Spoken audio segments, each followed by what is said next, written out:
The healing hall of the Iron Ridge pack reeked of failure. Kira stood at the back, her walking stick tapping softly against stone. She didn't need eyes to know something terrible was unfolding. The whispers told her everything. He's dying.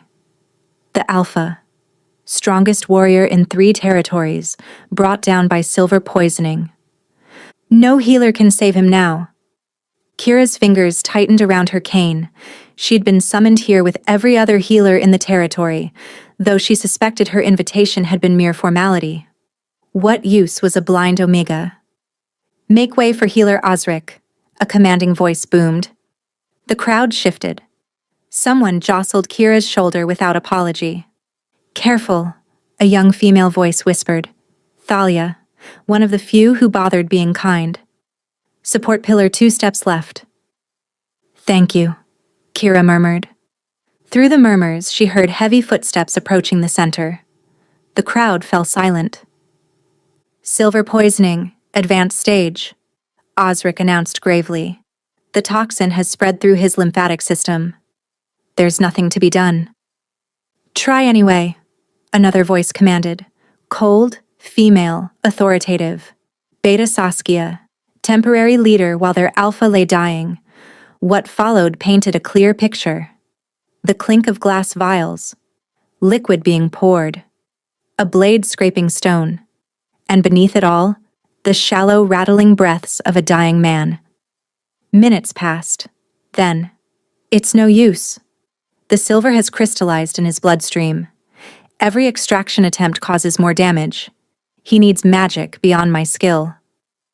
"Then summon Healer Vex," Saskia snapped. More waiting. Kira felt hope draining from the room like water through cupped hands, but something pulled at her chest, a strange, insistent tugging that made her heart race. Healer Vex arrived with ceremony, his robes swishing. Kira smelled the peculiar ozone scent of pack magic being worked. The air thickened. Then, an explosion of sound. Glass shattering. Vex cursing. The Alpha's body seizing, his back cracking audibly. "Fool!" Vex snarled. "The silver is bonded to his life force. Extract one, extract both. He's beyond saving." "There must be something," Saskia's voice cracked. "Acceptance.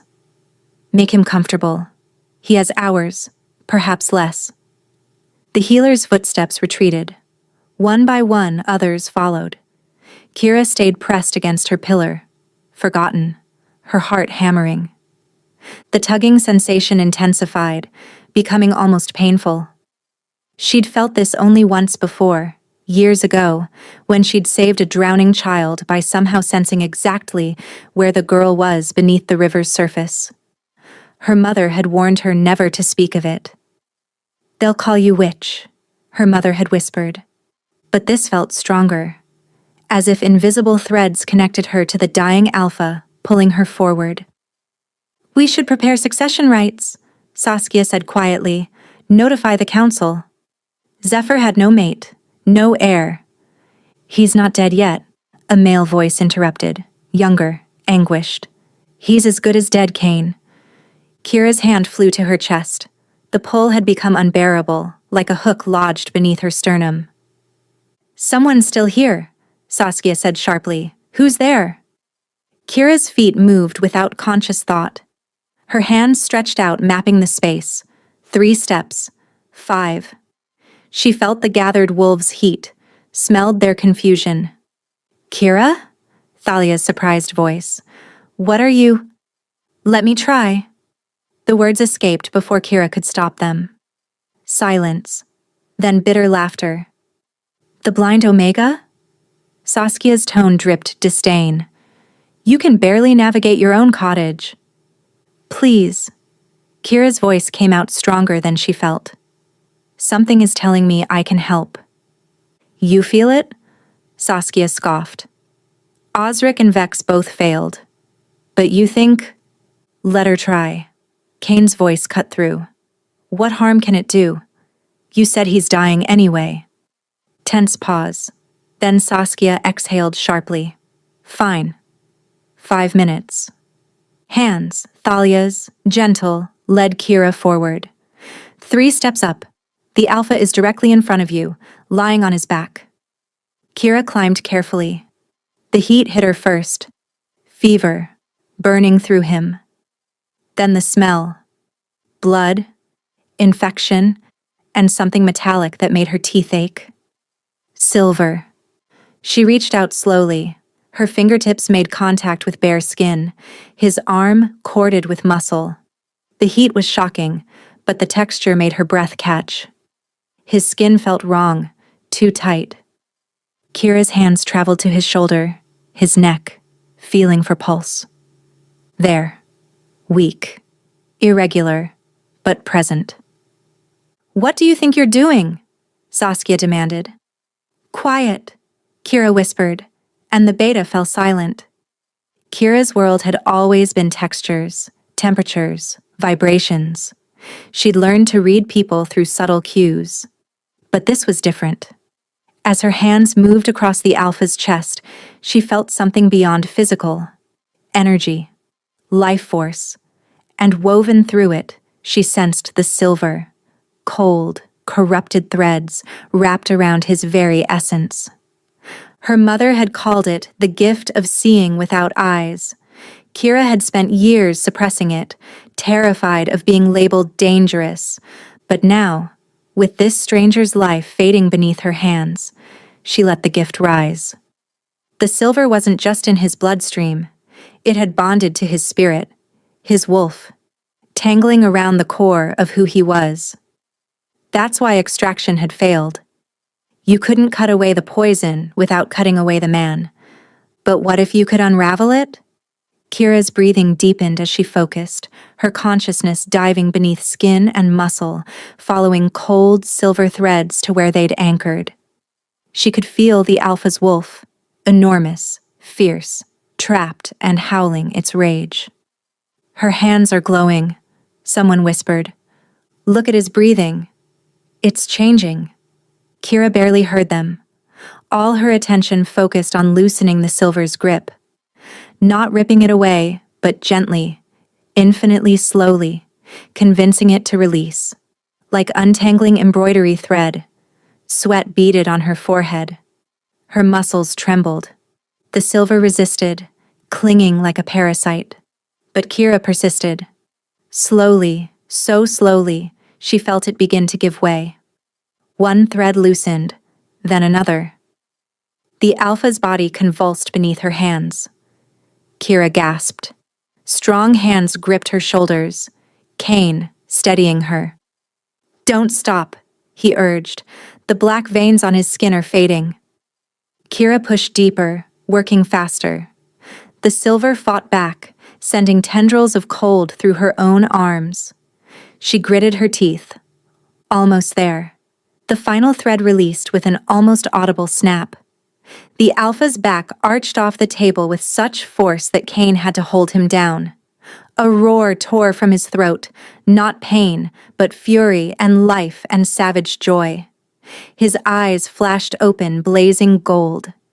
Those golden eyes locked onto Kira's face. She couldn't see them, but she felt their weight, their intensity. Heat flooded through her. Not fever, but something primal and terrifying and absolutely inevitable. The alpha's hand shot up, fingers wrapping around her wrist with surprising gentleness. He pulled her closer, his nose nearly touching hers, and inhaled deeply. "Mate," he growled, barely recognizable through the wolf in his voice. "Mine." The hall erupted into chaos. Kira's world tilted, her body suddenly weak. She'd done it. Saved him. But at what cost? The alpha's grip on her wrist tightened possessively. Even exhausted, Kira felt the undeniable pull between them intensify into something that terrified her. "Impossible," Saskia breathed. "She's his fated mate?"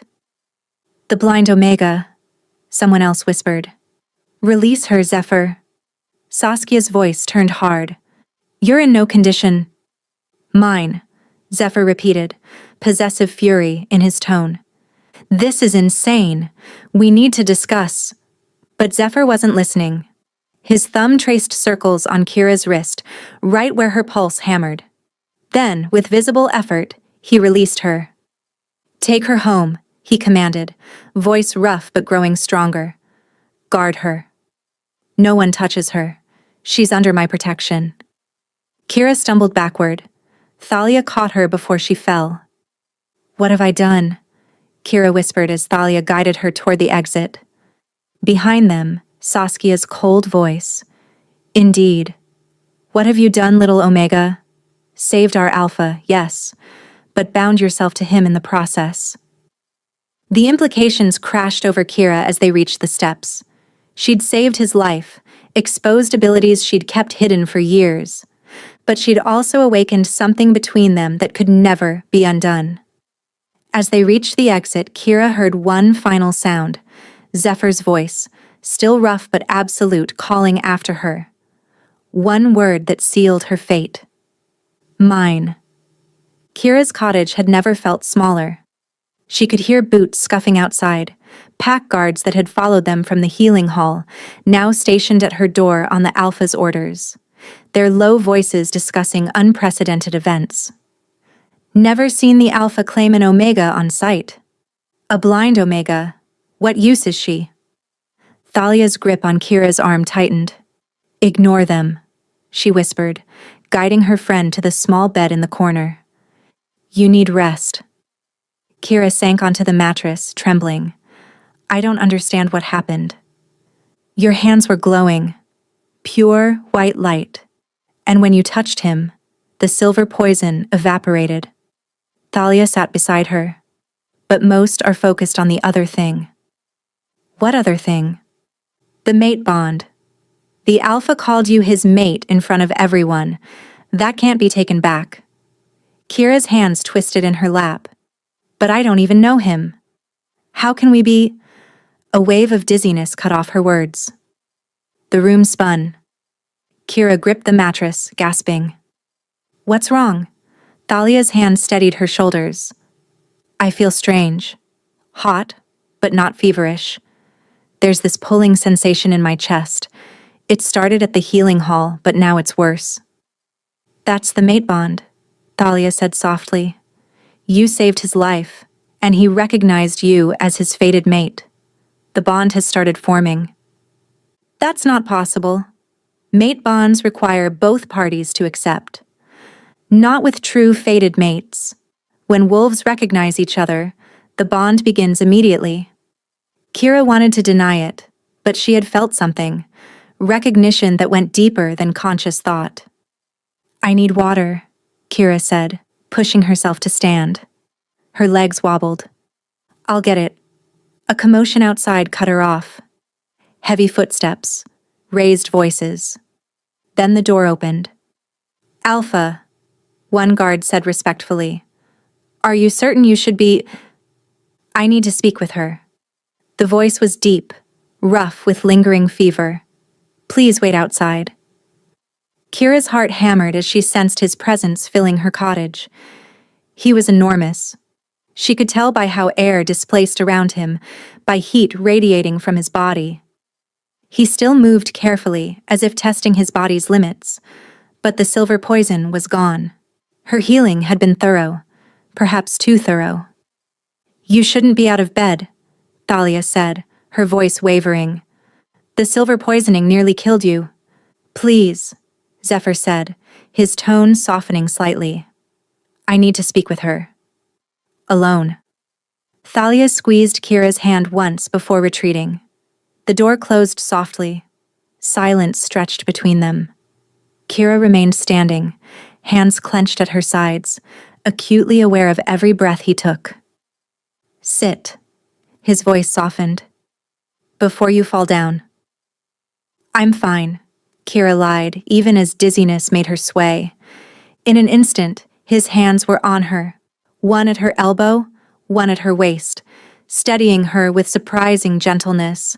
The contact sent electricity racing through her veins. Kira gasped at the intensity. "You're not fine," he said, guiding her back to the bed. "You gave too much of yourself healing me. I can feel it. Your energy is depleted." "How can you feel that?" The bond. He knelt before her, putting them at eye level. It's already forming. I can sense your exhaustion, your fear. And you can sense me too, can't you? Kira's breath hitched. He was right. Beneath her own emotions, she could feel something else. A presence that wasn't her own. Strength, barely leashed. Relief, profound and overwhelming. And underneath, a fierce possessive need that terrified her. I don't want this, she said, hating how her voice shook. I didn't ask for a mate bond. Neither did I. His hand came up slowly, telegraphing the movement before his fingers gently touched her cheek. But the wolves don't ask permission. They recognize, and they claim. His thumb traced along her jawline. Kira fought the urge to lean into the touch. Why me? I'm nobody. Just a blind Omega. The pack tolerates. You saved my life when the greatest healers in 3 territories failed. His voice held wonder. You have power I've never seen before, and when I opened my eyes and caught your scent. He inhaled deeply, his nose nearly brushing her temple. Everything in me knew. You're mine. The possessive declaration should have angered her. Instead, it sent heat pooling in her belly. Kira's hands gripped the mattress edge. I need to know what happened, she said, trying to ground herself. The silver poisoning. How did you get it? His hand dropped from her face. Ambush. 3 nights ago. Northern border. Silver-tipped arrows, coated with something alchemical. By the time I shifted back and made it home, the poison had spread. Who would do such a thing? Enemies. His voice hardened. Our pack controls valuable territory. There are those who would see me dead and the pack weakened.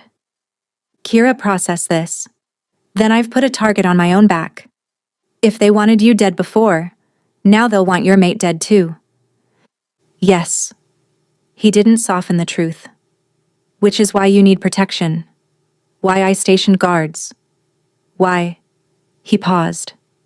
Why I should leave you to recover, but I can't seem to make myself walk away. The bond, Kira said softly. The bond, he agreed. It's stronger than I expected. Kira felt it too, that magnetic pull drawing them together. What happens now? She asked. Before he could answer, his body went rigid.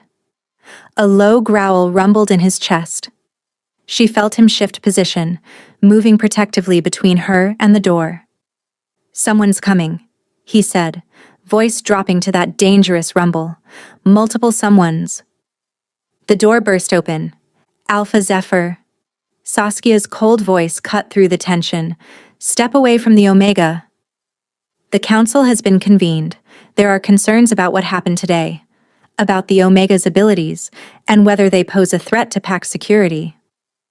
Kira's blood turned to ice. Threat? I saved his life. You displayed powers no Omega should possess, Saskia countered.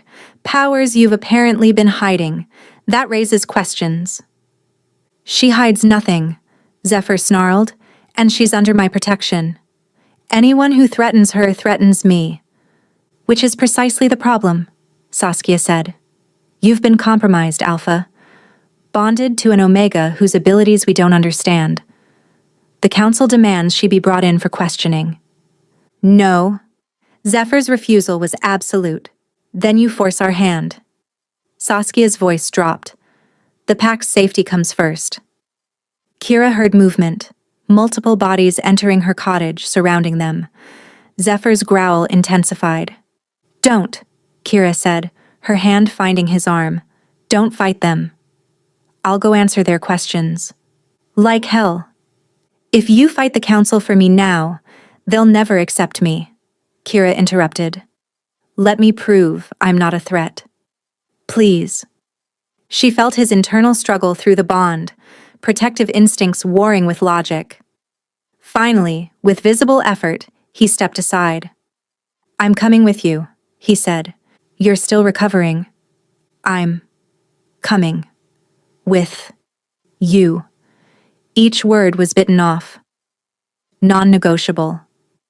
As hands gripped Kira's arms and began guiding her toward the door, she felt the bond between them pulse with shared determination and fear. She'd saved the Alpha's life. Now she had to save her own. The council chamber smelled of old wood and older authority. Kira was led to a chair in what she sensed was the center of a large room. Stone walls. She could tell by how sound echoed. High ceilings. And all around her, pack leadership's attention focused like wolves circling wounded prey. "Remove her bindings," Zephyr commanded from somewhere to her right. "The bindings stay," Saskia replied, "until we know what we're dealing with." Kira's wrists were tied behind her back with silver-threaded rope. Not pure silver, but enough to suppress supernatural abilities. Her hands had gone numb. "State your full name for the council," an elderly male voice commanded.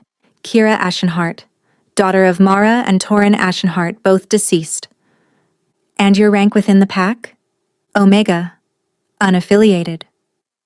"Unaffiliated," Saskia repeated.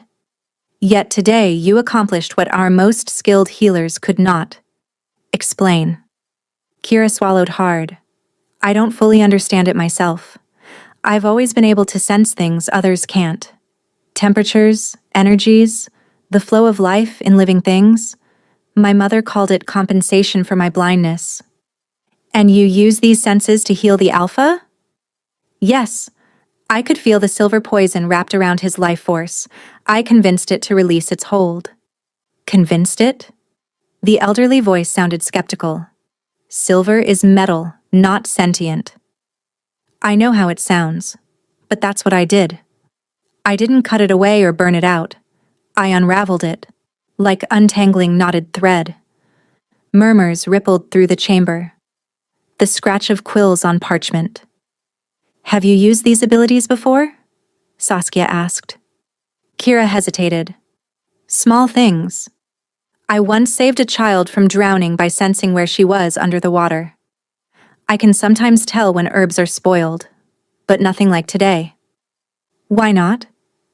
"Because my mother warned me to hide what I could do. She said people fear what they don't understand." "Wise woman," the elderly voice commented. "What you describe sounds like old magic." "Witch magic." The word fell into the chamber like a stone. Witch. The most dangerous label a werewolf could carry. "I'm not a witch," Kira protested. "I'm a wolf, born of wolf parents." "Your mother was found as a child," Saskia interrupted. "Adopted by the Ashenheart family, but her origins were never clear." "My mother was pack." Kira's voice rose. "She lived and died as one of us." "We have every right to question," Saskia snapped, "especially now that you've bound yourself to our Alpha." "She's not a threat." Zephyr's voice cut through the argument. "She saved my life. That should be proof enough." "Or proof of manipulation," Saskia countered. "What better way to infiltrate pack leadership than to save the Alpha and trigger a mate bond?" "You think I'd poison myself nearly to death just to get close to him?" Kira couldn't keep disbelief from her voice. "The timing is remarkably convenient." "That's not possible," the elderly voice interjected. "Mate bonds cannot be artificially created." "Not by wolf magic," Saskia agreed, "but witch magic operates by different rules."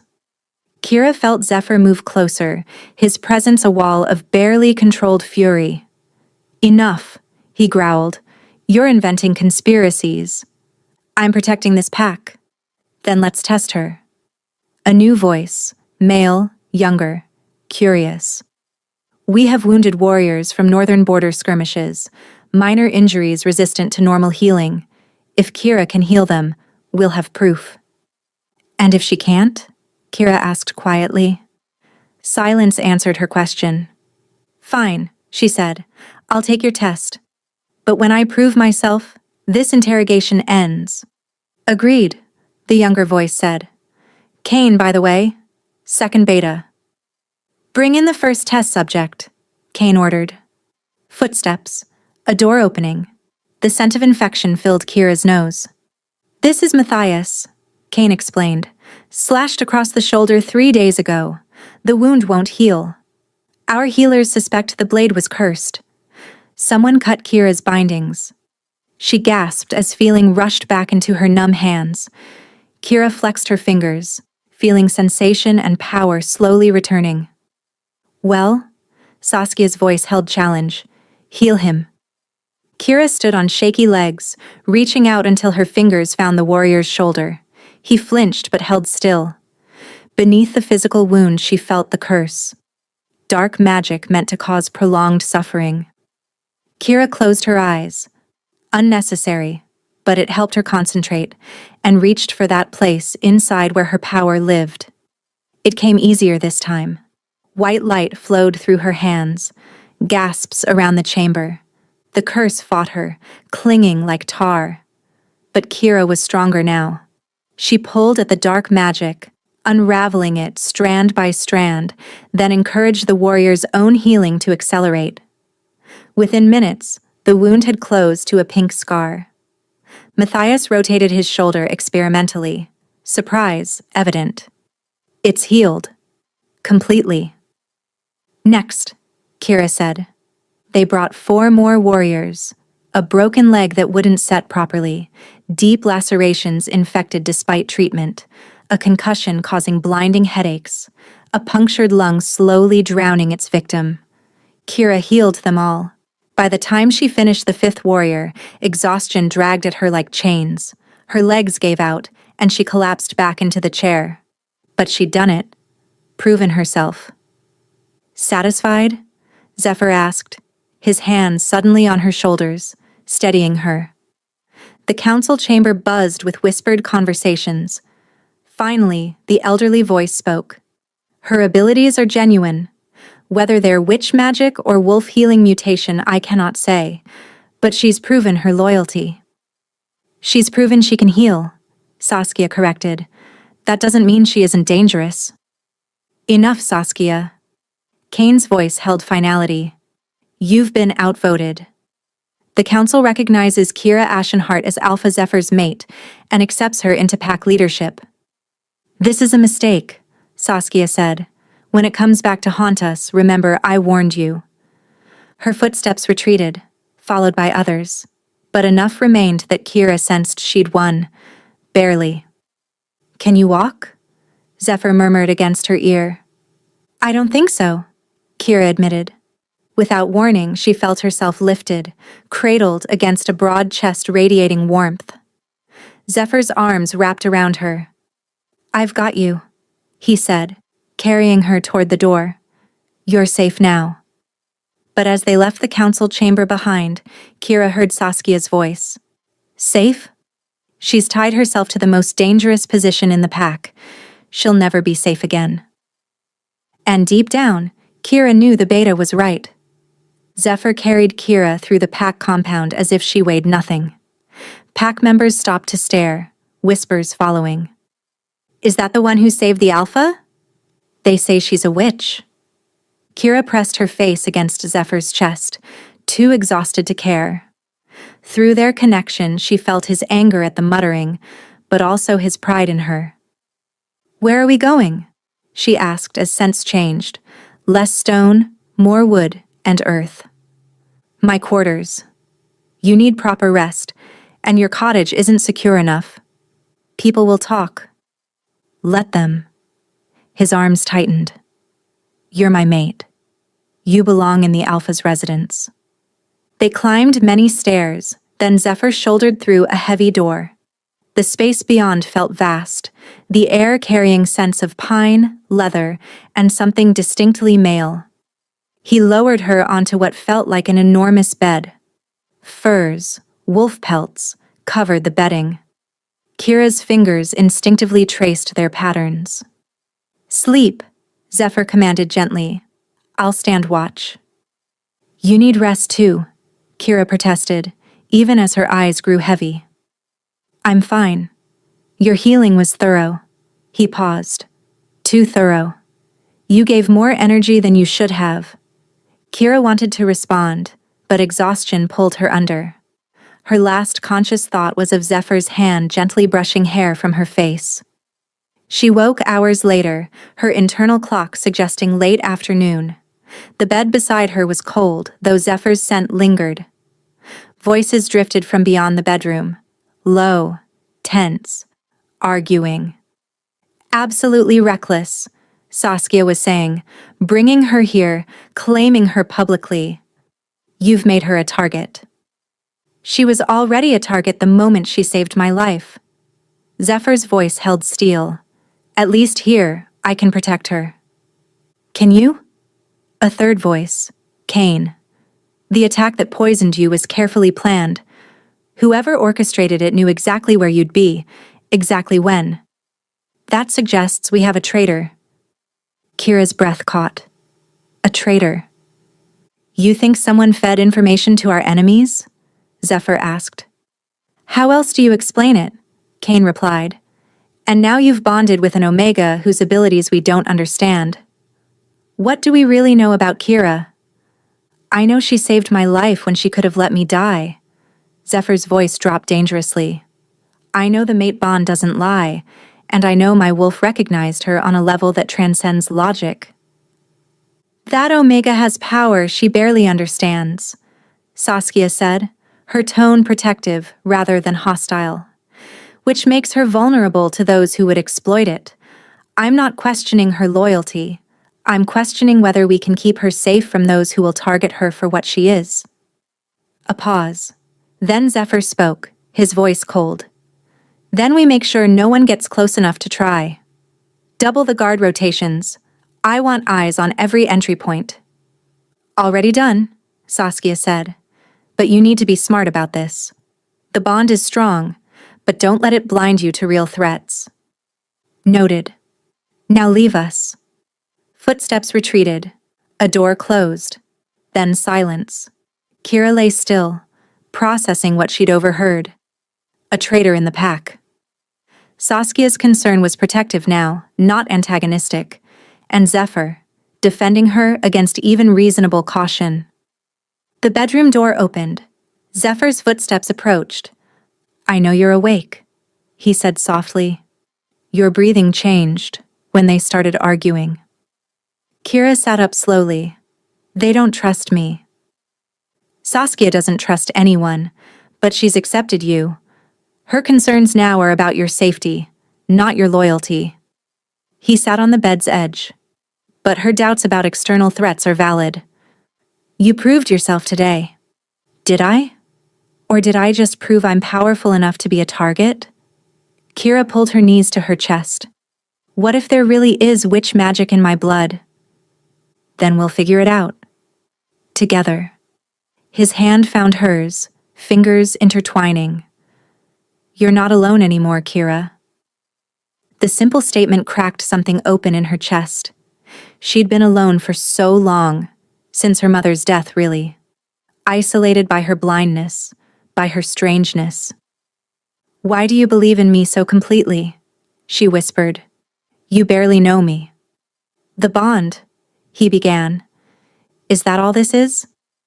Just biology forcing us together? No. Zephyr's other hand cupped her cheek, tilting her face toward his. The bond is real, but it's not compulsion. It's recognition. My wolf knew you, Kira. Not just as mate, but as equal. As someone strong enough to stand beside me. Kira's throat tightened. I'm not strong. I'm a blind Omega terrified of her own abilities. You faced down the council. Healed 5 warriors while exhausted. Stood up to Saskia. His thumb traced her lower lip. You're stronger than you know. The gesture sent heat spiraling through Kira's body. She became acutely aware of how close he was, how his breath fanned across her face. Zephyr, she breathed, uncertain what she was asking for. His response was a low growl that vibrated through his chest. Say it again. What? My name. Zephyr, Kira repeated, and this time she understood. Their connection thrummed between them, responding to the intimacy of names, of recognition. He leaned closer, his nose tracing along her jawline. But this time he was fully conscious, fully aware. This time it was choice. "I want to kiss you," he murmured against her throat. "But I need to know you want it too. That it's not just the bond." Kira's hands found his chest, feeling the rapid thunder of his heartbeat. Her own heart raced in response. Was it the bond? Probably. But beneath that, she felt genuine attraction. "I want," she began. A howl shattered the moment. Zephyr was on his feet instantly. Alarm call. Northern border. Another howl joined the first, then another, until the air filled with warning cries. Through their connection, Kira felt Zephyr's battle readiness surge. "Stay here," he commanded, already moving. "Lock it behind me. Don't open for anyone but me or Kane." He paused at the doorway. She couldn't see his expression, but through their connection, she felt his conflict, duty warring with the need to stay. "Go," she urged. "Your pack needs you." He left like a storm, and Kira immediately moved to lock the heavy door. Then she stood listening to chaos building outside. More howls, shouting, warriors mobilizing. Minutes passed, then hours. Kira paced, tracking Zephyr through their connection. She felt his rage, his focus, his determination, but also his fear, not for himself, but for his pack, for her. Dawn was breaking when footsteps finally thundered up the stairs. Multiple sets, moving fast. "Kira!" Thalia's voice, breathless and panicked. "Open the door! Please!" Kira's hand hesitated over the lock. Zephyr had said not to open for anyone but him or Kane. "Kira, please!" Thalia pounded on the wood. "It's the Alpha. He's been hurt. They need you at the healing hall right now." Ice flooded Kira's veins. Through their connection, she reached for Zephyr and found pain, confusion, darkness. She threw open the door. Thalia grabbed her arm, pulling her into the hallway where 2 guards waited. "We have to hurry." The attack was worse than expected. Multiple casualties and the Alpha Dash quote. "What happened?" Kira demanded as they rushed through the compound. "Ambush. Same as before, but larger. Silver arrows, cursed blades. They were waiting for him, Kira. Someone told them exactly where he'd be." The traitor, Kira thought. They burst into the healing hall, organized chaos, wounded wolves on every surface. And in the center, on the main platform, Zephyr. Even without seeing him, Kira felt his agony through their connection. Silver poisoning again, but different. Stronger, more resistant. Designed not just to poison, but to transfer to and infect any healer who tries to save him. "Clear the way!" Thalia shouted. "The Alpha's mate is here." Healers parted. Kira climbed the platform with trembling hands. She found Zephyr's shoulder, his neck, checking his pulse. Weak, irregular, but there. His hand suddenly gripped her wrist, not gently, but with desperate strength. His voice, when he spoke, was barely recognizable. "Trap. It was trap. For you." "What?" "They wanted to draw you out. Use me as bait." His grip tightened. "Knew you'd come. Knew you'd try to heal me again." Horror crashed over Kira. This wasn't just an attack on the Alpha. It was an attack on her. "Don't!" Zephyr gasped. "Don't heal me. It's poisoned. Different than before. Meant to infect the healer too." "I don't care," Kira said, her hands already glowing. "I'm not letting you die." Kira, no. But she'd already touched the wound, already sent her power diving deep. And the moment she did, she felt it. The trap. This silver wasn't just poisoning him. It was alive, sentient, waiting. And now it had a new host. Pain exploded through Kira's body as corrupted silver leaped from Zephyr into her, wrapping around her life force like strangling vines. She gasped, trying to pull back, but it was too late. The trap had sprung, and she was caught. Kira had thought she understood pain. She'd been wrong. This was agony on a different level. Liquid fire coursing through her veins, burning everything from the inside out. She tried to scream, but her throat locked tight. Through the crimson haze, she heard Zephyr roaring. Felt him trying to pull her away, but the silver held them locked together, feeding on the healing energy she'd poured into him. "Stop fighting it," someone shouted. "You're making it worse." But Kira couldn't stop. Her power flowed automatically, trying to heal even as the corruption spread. Like trying to fill a cup with a hole in the bottom, everything she gave was consumed, transformed into more poison. Cut the connection. Use iron. That could kill them both. Kira felt cold metal pressed against her wrist. Iron, meant to sever magical connections. But the moment it touched her skin, the silver reacted violently, surging through her system. She finally screamed. The sound that emerged wasn't entirely human. Wasn't entirely wolf either. It was something primal that made every wolf in the healing hall whimper. Then consciousness fled. When Kira woke, she wasn't in the healing hall.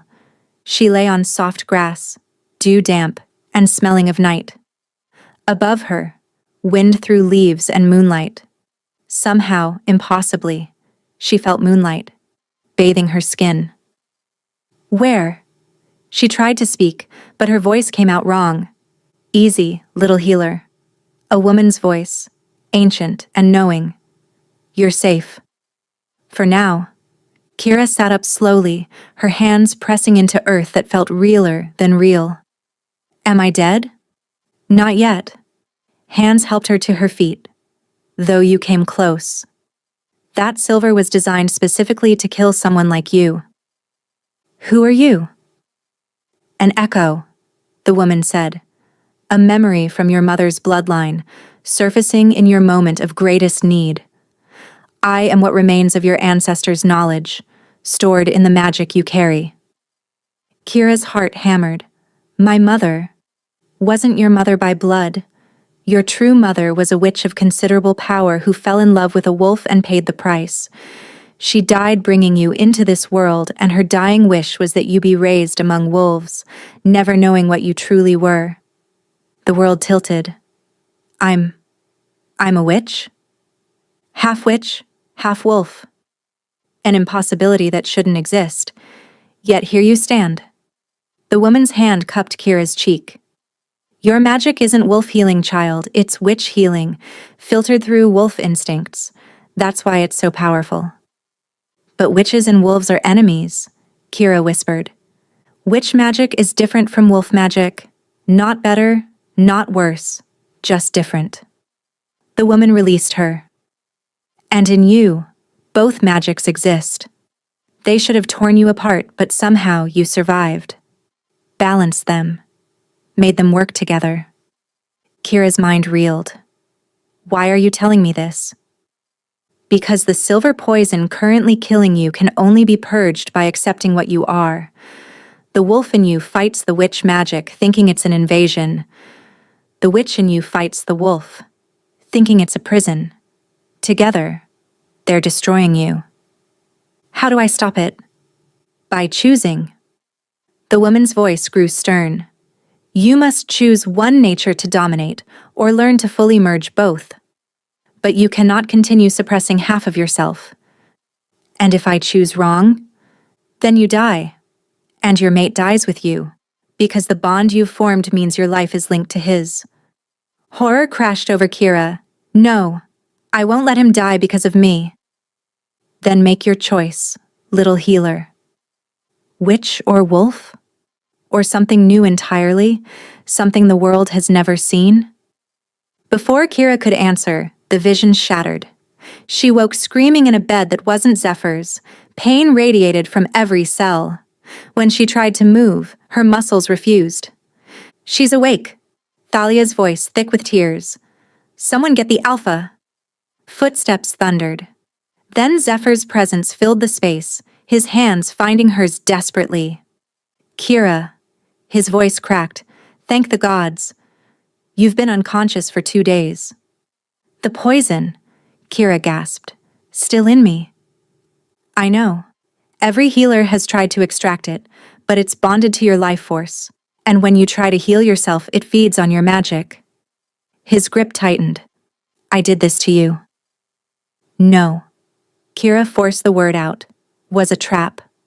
For me. You tried to warn me. I should have refused your healing. Should have let it kill me rather than risk you.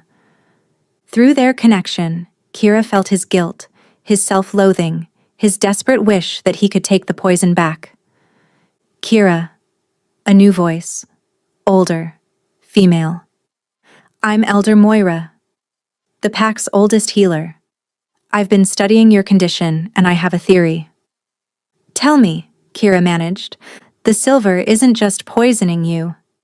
It's reacting to something in your blood, something that isn't quite wolf. A pause. I've seen similar reactions once before, when a witch tried to pass herself off as pack. The silver recognized the foreign magic. The room went silent. You're saying Kira is a witch? Saskia's voice, sharp. Half-witch, Moira corrected. Born of a union that should have been impossible, and the silver poison was specifically designed to target such hybrid magic. Someone knew, Kane said slowly. Someone knew what she was before we did. The traitor, Zephyr growled. The same one who arranged my poisoning. Which means they know more about Kira than she knows about herself, Moira said. And that makes them very dangerous. Kira felt consciousness slipping again, the poison dragging her under. But before the darkness claimed her, she heard Zephyr's voice, fierce and absolute. I don't care what she is. Witch, wolf, or both. She's mine, and I will burn down anyone who tries to take her from me. The words followed her into the dark, a lifeline to hold on to. 3 days. That's how long Kira had been dying. The poison had spread from her blood into her very bones, turning her veins silver black beneath her skin. Every breath was labor, every heartbeat, agony. The healers kept her sedated most of the time, because when she was conscious, her screams were terrible. Zephyr never left her side. He sat beside her bed, his hand wrapped around hers, feeling her pulse grow weaker with each passing hour. Pack business went unattended. His only focus was the dying woman before him and the bond that grew more painful as it tried desperately to keep them both alive. You need to rest, Kane urged for the 12th time. I'm no good to her anyway, Zephyr replied, his voice scraped raw. This is my fault. She's dying because someone set a trap, Kane corrected. They'd questioned everyone who'd had access to information, but the traitor remained hidden. The blood moon rises tonight, Moira said quietly, entering the sick room. It's her last chance. The ritual, Zephyr remembered. A dangerous one. Moira approached the bed, studying Kira's motionless form. The blood moon amplifies all magic, wolf and witch alike. If we perform the binding ceremony under its light, Kira's two natures might synchronize instead of fighting. The poison could be expelled naturally. Might? Zephyr latched onto the word.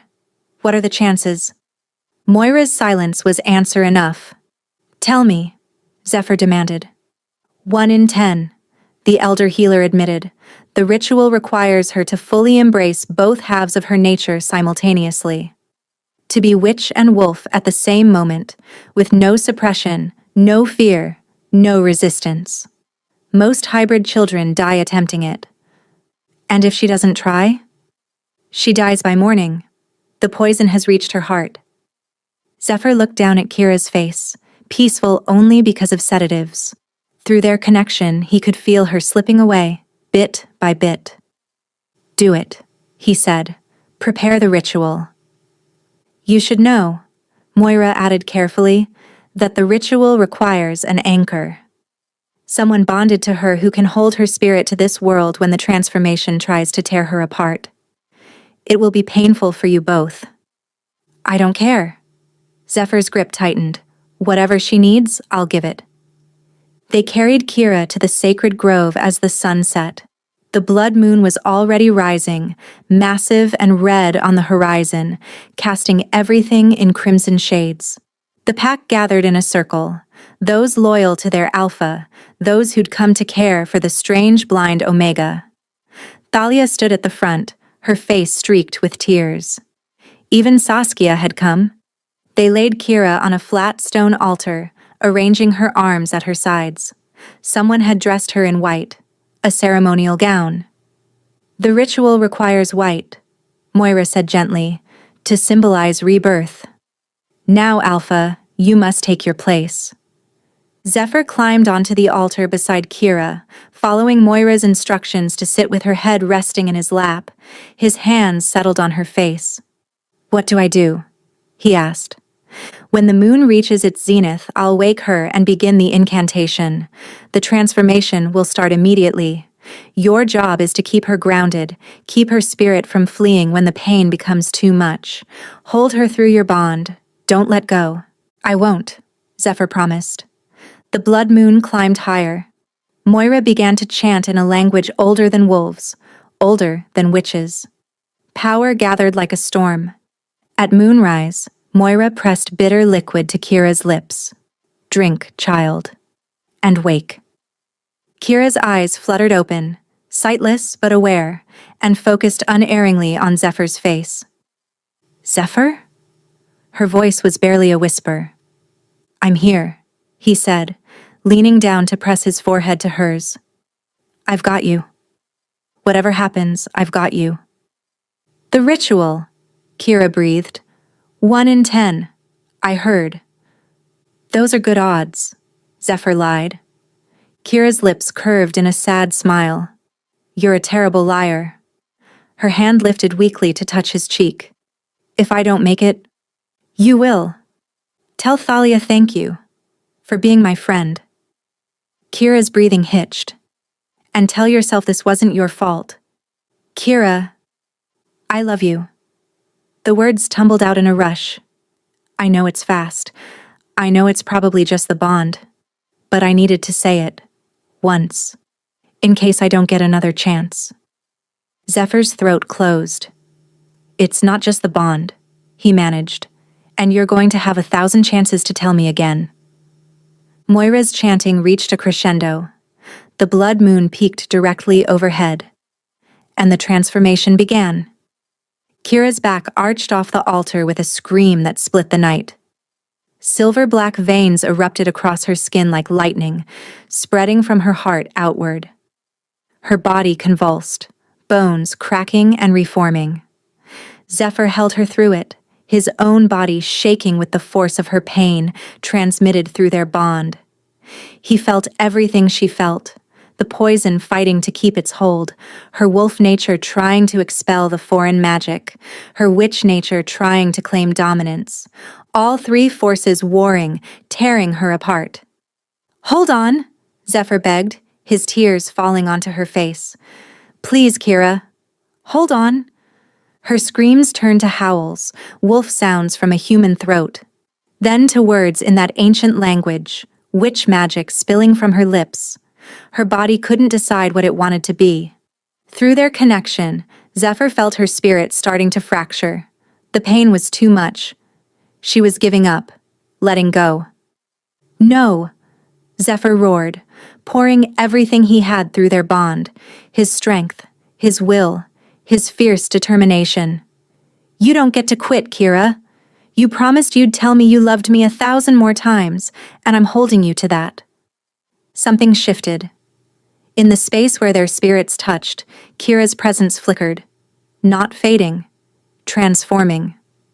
The warring magics within her suddenly stopped fighting each other and turned outward, united against a common enemy, the poison. Kira's body went rigid, silver-black corruption poured from her mouth, her nose, even her eyes, purging from her system like venom extracted from a wound. The pack gasped as the tainted magic pooled on the altar stone, hissing and smoking. Then, in a burst of white light that rivaled the blood moon itself, the poison combusted. Burned away by the combined force of witch and wolf magic working in perfect harmony. When the light faded, Kira lay still. Too still. No, Zephyr whispered, his hands frantically checking for a pulse. No, you did it. You survived. Don't you dare. Kira's eyes snapped open, but they weren't the clouded white of her blindness anymore.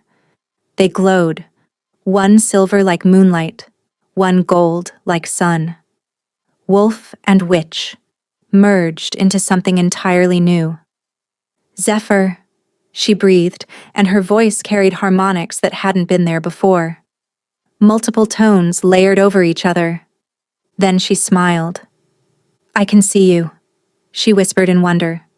The world was overwhelming. Colors, shapes, distances all flooding her senses at once. But somehow, instinctively, her new hybrid nature helped her brain process it all.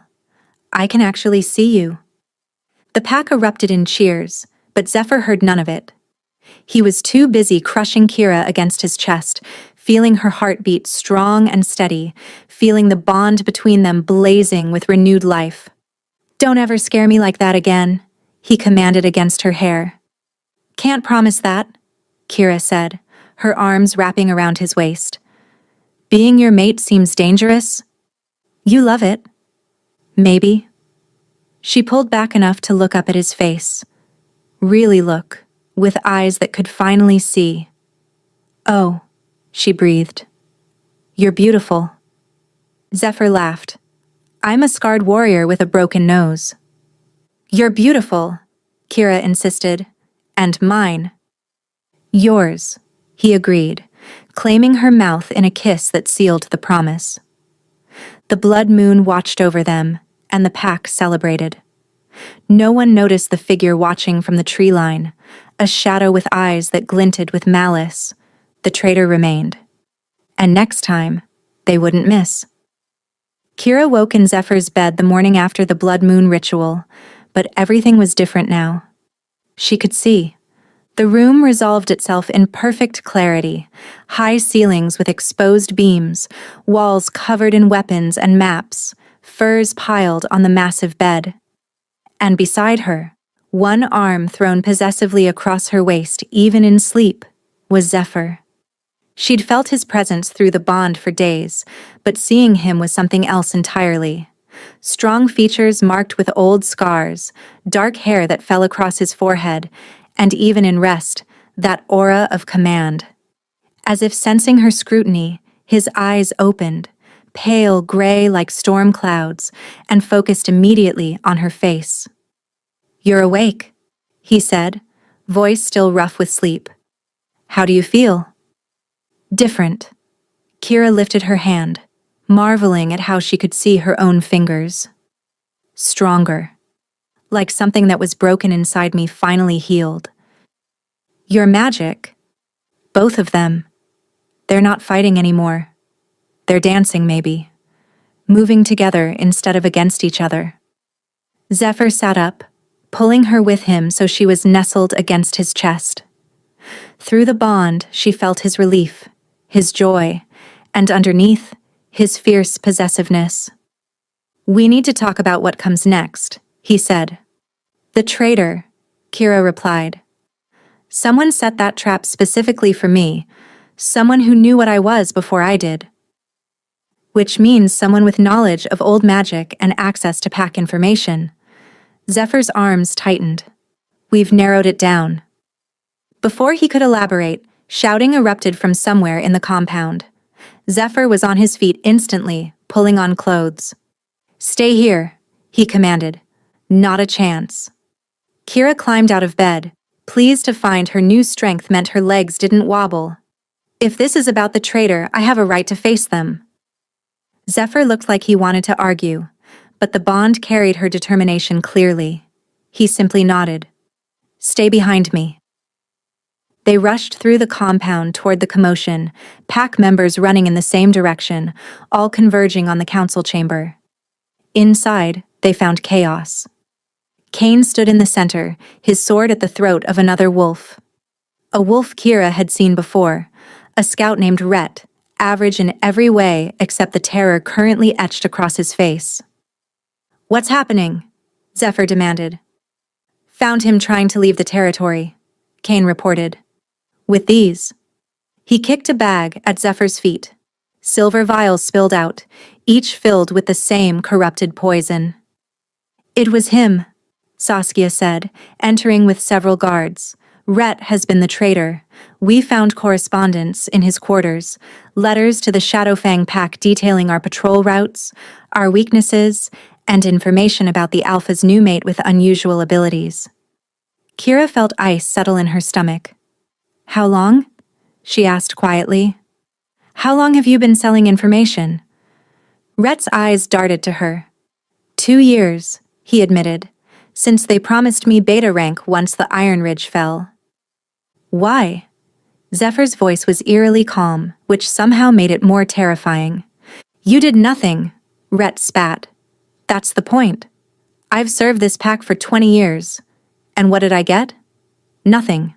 Passed over for promotion, treated like another faceless grunt." "So you decided to destroy everything?" Cain's grip tightened. "I decided to back the winning side," Rhett corrected.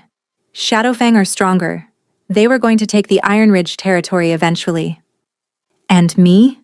Kira asked. "Why target me specifically?" Rhett's laugh was bitter. "Because Shadowfang's witch ally sensed you the moment you used your power. Morgana told us you were a half-breed abomination, dangerous to both wolves and witches. Said if we eliminated you, we'd be doing the world a favor. She's the one who designed both poisons, the first to weaken the Alpha, the second to trap and kill you." "A witch named Morgana," Moira said, having entered quietly. "That explains how they knew about the hybrid magic. She must have sensed Kira from a distance, then told Rhett everything she learned through her magical observation." Kira stepped forward. "You poisoned him twice," she said to Rhett, "knowing it might kill him, knowing it would kill me." "Nothing personal," Rhett shrugged. "Just business." "Just business?" Zephyr's control snapped. He lunged forward, but Kira caught his arm. "Don't," she said quietly. "He's not worth it." "She's right," Saskia interjected. "Let the council handle his punishment. Death is too quick for betrayal of this magnitude." Rhett paled at the implication. "Take him away," Zephyr ordered, his voice cold as winter. "And double patrols on all borders. If Shadowfang has been receiving our intelligence for 2 years, they know too much. We need to assume an attack is imminent." Guards dragged Rhett from the chamber. As they passed Kira, he spat at her feet. "You think you've won, abomination? Morgana is still out there. She'll finish what we started." Cain's fist cut off the rest. Rhett crumpled, and the guards hauled his unconscious body away. In the silence that followed, Kira felt the weight of dozens of eyes. The pack had heard everything, heard her called abomination, heard about the witch who wanted her dead, heard confirmation that she was indeed half-witch. "So," Saskia said into the quiet, "it's true. You're a hybrid." "Yes," Kira said, lifting her chin. "No more hiding. Half-wolf, half-witch. I didn't know until recently, but yes." "And the witch helping Shadowfang wants you dead because of it?" "Apparently." Saskia studied her for a long moment. Then, to everyone's shock, she inclined her head in a small bow. "Then she's an idiot. Any wolf who can survive what you survived, who can merge 2 opposing magics into one, who can stand here after being poisoned, betrayed, and nearly killed. That's not an abomination. That's a threat to our enemies." Murmurs of agreement rippled through the gathered wolves. "You saved our Alpha. Twice," Cain added. "Proved yourself in the council trials. Survived a ritual that kills 9 out of 10 who attempt it. As far as I'm concerned, you've earned your place." One by one, the pack members nodded their acceptance. "Thank you," Kira said, her throat tight. For the first time since her mother's death, she felt like she belonged. Zephyr's hand found hers, squeezing gently. Through the bond, she felt his pride. Now comes the hard part, Moira said. We know Shadowfang has been planning an attack. And we know there's a witch allied with them who specifically wants Kira dead. We need to prepare for both threats. How long do we have? Zephyr asked. Based on Rhett's correspondence? Saskia consulted a paper. They're planning to strike during the next new moon, when our night vision is weakest. That's 4 days, Kane calculated. 4 days to prepare our defenses, train our warriors, and figure out how to counter a witch's magic, Zephyr summarized. He looked at Kira. Think you can help with that last part? Kira felt her new magic stirring, wolf and witch intertwined, stronger together. I think I can do more than that, she said. I think I can make sure Shadowfang regrets ever targeting this pack. The next 3 days passed in a blur. Kira worked with Moira to create protective wards around the territory. Witch magic that would alert them to intruders.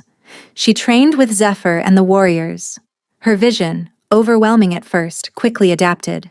Within a day, her hybrid sight proved sharper than normal wolf vision, able to see magical auras and detect threats before they materialized. But the nights were hers, and Zephyr's alone. On the 3rd night before the new moon, as they lay tangled together in his bed, Zephyr finally spoke the words he'd been holding back. I love you, he said, his fingers tracing patterns on her bare shoulder.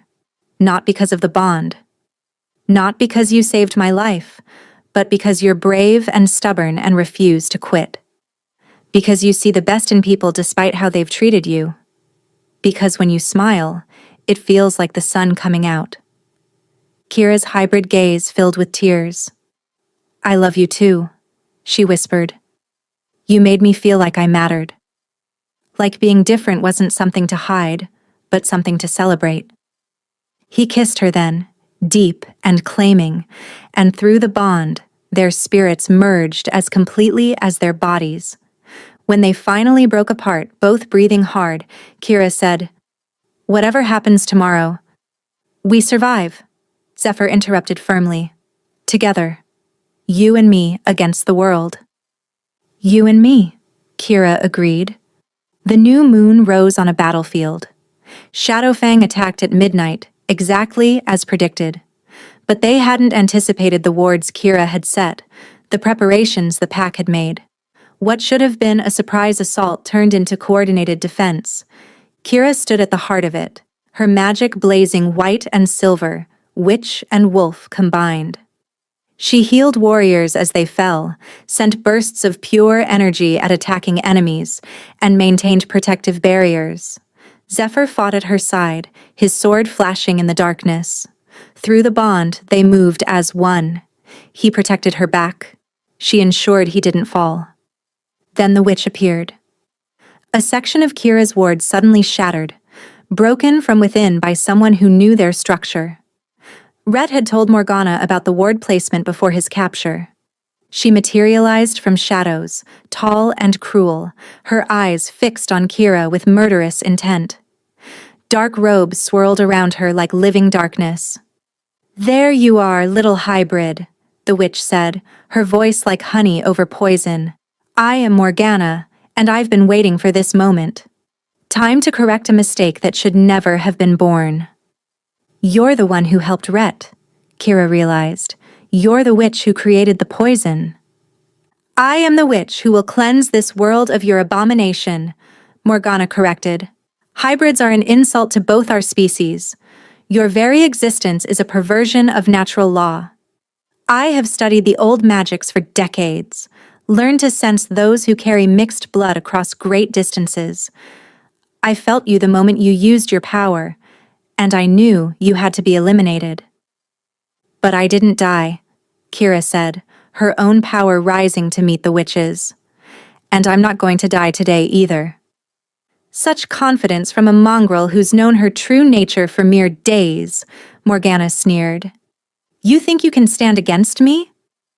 I don't think, Kira said, her hybrid magic flaring bright. I know. They clashed in an explosion of power, dark witchcraft against hybrid light. The battle raged around them, but in that moment, there was only Kira and her enemy. Morgana was older, more experienced, her spells crafted from years of practice.